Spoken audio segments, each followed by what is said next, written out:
ये है एंटार्क्टिका, जो सदियों से इंसानों की पहुंच से दूर और उनके लिए एक बहुत बड़ी मिस्ट्री रहा है। चाहे वो ब्लड वाटरफॉल्स हों, मिस्टीरियस एनिमल्स हों, अंडरग्राउंड लेक्स हों या बर्फ के नीचे दबे हुए शहर हों, एंटार्क्टिका के बारे में कई ऐसी मिथ्स और मिस्ट्रीज हैं जिनका आज भी सुराग नहीं लगाया जा सका। एंटार्क्टिका दुनिया का वो अकेला कॉन्टिनेंट है जहाँ कोई इंसान नहीं रहता, क्योंकि यहाँ पर टेम्परेचर -90 डिग्री सेल्सियस तक चला जाता है। इसके साथ साथ यहाँ पर 300 किलोमीटर पर आवर की स्पीड से बर्फ के तूफान भी आते हैं। इसी तरह एंटार्क्टिका दुनिया का सबसे ड्राई कॉन्टिनेंट भी है, इतना ड्राई कि आपको शायद ये जानकर हैरत होगी कि इसे डेजर्ट भी कहा जाता है, क्योंकि यहाँ पर सिर्फ 51 मिलीमीटर बारिश होती है। इस सब के बावजूद पिछले कई 100 साल से बहुत से कंट्रीज एंटार्क्टिका का कंट्रोल लेने की कोशिश कर रहे हैं। एंटार्क्टिका का ये मैप देखें, इस हिस्से को फ्रांस क्लेम करता है, इस पार्ट को नॉर्वे क्लेम करता है, ऑस्ट्रेलिया इस सारी राइट साइड को क्लेम करता है। इसी तरह ब्रिटेन, चिली, अर्जेंटीना और न्यूजीलैंड भी एंटार्क्टिका के कुछ हिस्सों को क्लेम करते हैं। लेकिन आखिर इसकी वजह क्या है? बर्फ की इस तह के नीचे आखिर ऐसा क्या है कि दुनिया की सुपर पावर्स इसका कंट्रोल लेना चाहती हैं? आज हम सॉल्व करने जा रहे हैं एंटार्क्टिका की कुछ मिस्ट्रीज, और साथ ही में हम इसकी भी खोज लगाएंगे कि एंटार्क्टिका को असल में डिस्कवर किसने किया था। और आखिर में हम ये भी देखेंगे कि इस बर्फ के नीचे आखिर ऐसे क्या राज छुपे हैं जिन्हें दुनिया की सुपर पावर्स जानती हैं और इसीलिए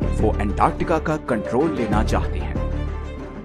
एंटार्क्टिका किसने डिस्कवर किया? Depends on who you are asking. Britishers कहते हैं कि एंटार्क्टिका उन्होंने डिस्कवर किया था, जबकि रशियंस कहते हैं कि सबसे पहले उन्होंने यहाँ कदम रखा था। लेकिन एंटार्क्टिका का जिक्र आज से कई हजार साल पहले ग्रीक फिलोसोफर एरिस्टोटल ने किया था, जब उसने कहा कि जमीन गोल है और नॉर्थ और साउथ पोल एक दूसरे के मिरर इमेजेस हैं। 2021 में रॉयल सोसाइटी ऑफ न्यूजीलैंड की एक स्टडी पब्लिश हुई, जिसमें ये कहा गया कि इधर ऑस्ट्रेलिया के पास पॉलिनेशियन आइलैंड्स पर रहने वाले माओरी लोग शायद पहले इंसान थे जो 7वीं सदी में एंटार्क्टिका पहुंचे थे, क्योंकि उनकी पुरानी कहानियों में एक ऐसे बर्फीले कॉन्टिनेंट का जिक्र मिलता है जो जमीन की सदर्न साइड पर है। खैर, रिकॉर्डेड हिस्ट्री में ब्रिटिश ऑफिसर जेम्स कुक वो पहला यूरोपियन था जो एंटार्क्टिक सर्कल क्रॉस करके इधर एंटार्क्टिका के पास पहुंचा। लेकिन वो अभी एंटार्क्टिका से 130 किलोमीटर दूर ही था कि उसने अपनी शिप वापस मोड़ ली, क्योंकि उसे एंटार्क्टिका तो नजर नहीं आया, मगर पानी में तैरते हुए आइसबर्ग्स जरूर नजर आए, और समुद्र के तेवर ऐसे थे कि शिप को आगे लेकर जाना बहुत खतरनाक था। इसीलिए जेम्स कुक ने कहा था कि इस सदर्न कॉन्टिनेंट तक पहुंचना इतना खतरनाक है कि शायद ही कभी कोई इंसान यहाँ तक आए। कैप्टन कुक के बाद और भी बहुत से लोगों ने एंटार्क्टिका डिस्कवर करने की कोशिश की,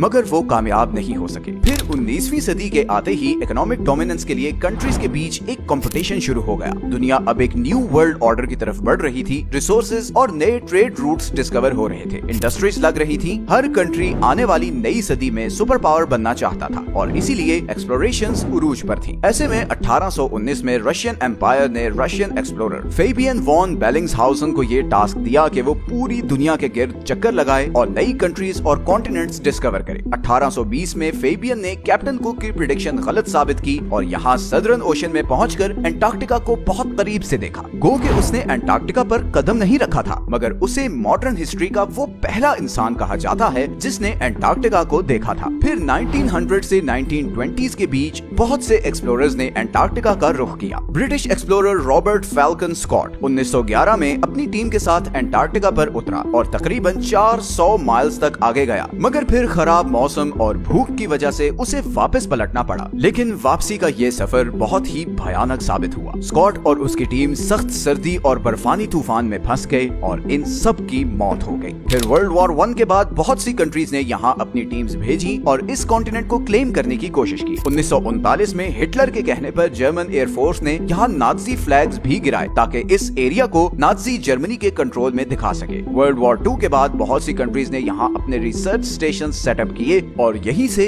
फिर एंटार्क्टिका के बारे में मिस्टीरियस डिस्कवरीज होना शुरू हुई। सबसे पहली और बड़ी मिस्टीरियस डिस्कवरी ये है कि किसी जमाने में एंटार्क्टिका पर बर्फ नहीं बल्कि घने जंगल थे। इंपीरियल कॉलेज ऑफ लंदन के साइंटिस्ट्स के मुताबिक उन्हें यहाँ फॉसिलाइज्ड वुड मिली, जिससे पता चलता है कि करीबन 90 मिलियन ईयर्स पहले एंटार्क्टिका एक गर्म कॉन्टिनेंट था जहाँ पर घने जंगल होते थे। इसके अलावा उन्हें यहाँ कुछ ऐसे इंसेक्ट्स के फॉसिल्स भी मिले जो सिर्फ गर्म इलाकों में होते हैं। एंटार्क्टिका के बारे में दूसरी बड़ी और मिस्टीरियस डिस्कवरी ये थी कि इस 3 किलोमीटर की बर्फ के नीचे 400 लेक्स हैं जिनका अपना ही इकोसिस्टम है। वहाँ पर ऐसे समुद्री जानवर हैं जो पूरी दुनिया में कहीं नहीं होते, जैसे ये बड़े बड़े स्पाइडर्स और सी थ्रू जेलीफिश। ये बर्फ के नीचे एक अलग ही दुनिया है। इसी तरह एंटार्क्टिका पर एक और चीज जिसने बहुत से एक्सप्लोरर्स को बहुत सालों तक पजल किए रखा, वो ये खूनी चश्मे हैं। मैकमर्डो की वैली में ये वाटरफॉल ऐसे है जैसे बर्फ से खून निकल रहा हो। मगर हाल ही में साइंटिस्ट्स ने ये डिस्कवरी की है कि इस वाटरफॉल का सुर्ख रंग इसलिए है क्योंकि इस चश्मे को एक बहुत ही सॉल्टी लेक से पानी आता था, जिस पर अब कई 100 फुट बर्फ पड़ चुकी है और वो लेक एटमॉस्फेयर से बिल्कुल कट ऑफ है। इस पानी में बहुत ज्यादा आयरन है और इसीलिए जब ये पानी चश्मे में आता है तो ऑक्सीजन और धूप की वजह से पानी में मौजूद आयरन ऑक्सीडाइज होता है और उसका बिल्कुल जंग जैसा कलर हो जाता है। एंटार्क्टिका के बारे में तीसरी सबसे बड़ी मिस्ट्री और कॉन्स्पिरेसी ये है कि इस बर्फ के नीचे कोई एंशिएंट सिविलाइजेशन है। बहुत से लोगों ने ये क्लेम किया है कि यहाँ पर एलियन स्पेस शिप्स भी देखी गई हैं। 2016 में गूगल अर्थ पर एंटार्क्टिका में बहुत सी अनयूजुअल एक्टिविटीज रिकॉर्ड की गई हैं। कॉन्स्पिरेसी थ्योरिस्ट्स जहाँ इन्हें एलियन यूएफओज कहते रहे,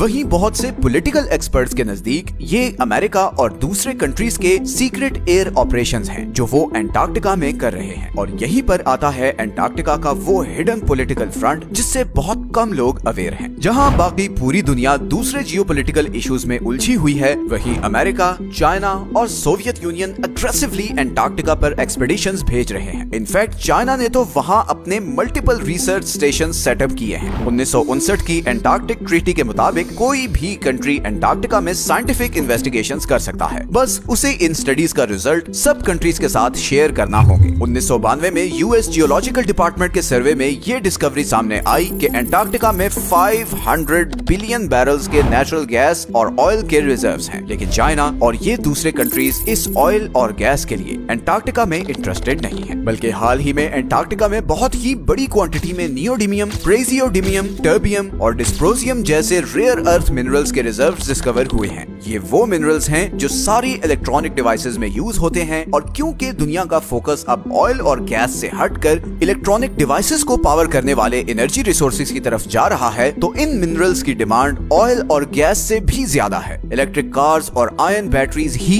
अब फ्यूचर हैं और फ्यूचर को कंट्रोल करने की ये रेस ही इन सुपर पावर्स को एंटार्क्टिका की बर्फ और तूफानों में ले आई है। एंटार्क्टिका की लास्ट मिस्टीरियस डिस्कवरी ये सदर्न ओशंस हैं। दुनिया के खतरनाक तरीन समुद्रों में सदर्न ओशन का नाम आता है। हमारी दुनिया का क्लाइमेट और वाटर सप्लाई ये सदर्न ओशन ही कंट्रोल करता है, क्योंकि ये अटलांटिक और पैसिफिक ओशन के साथ भी मिलता है। साइंटिस्ट्स के मुताबिक दुनिया का 15% carbon emission southern ocean absorb करता है और ग्लोबल वार्मिंग के साथ साथ इस ओशन की इंपॉर्टेंस बढ़ती जा रही है, क्योंकि यहाँ पर जमी हुई बर्फ पिघल रही है और बर्फ के पिघलने से बहुत से खजाने अब बाहर आ रहे हैं जिन समुद्रों में कभी इंसान जाने का सोच भी नहीं सकते थे। बहुत जल्द वो इम्पोर्टेंट ट्रेड रूट्स बनने वाले हैं। एंटार्क्टिका पर अब भी बहुत सी स्टडीज चल रही हैं और हु नोस कि आने वाले टाइम में और क्या मिस्टीरियस चीजें एंटार्क्टिका के बारे में डिस्कवर होंगी। ये हैं वो सारे सोर्सेज जहां से हमने इस वीडियो के लिए कंसल्ट किया है। अगर आपको इस तरह के टॉपिक्स पसंद हैं तो नीचे कमेंट्स में जरूर बताएं। मिलते हैं नेक्स्ट वीडियो में एक और इंटरेस्टिंग टॉपिक के साथ। अपना ख्याल रखें। अल्लाह हाफिज।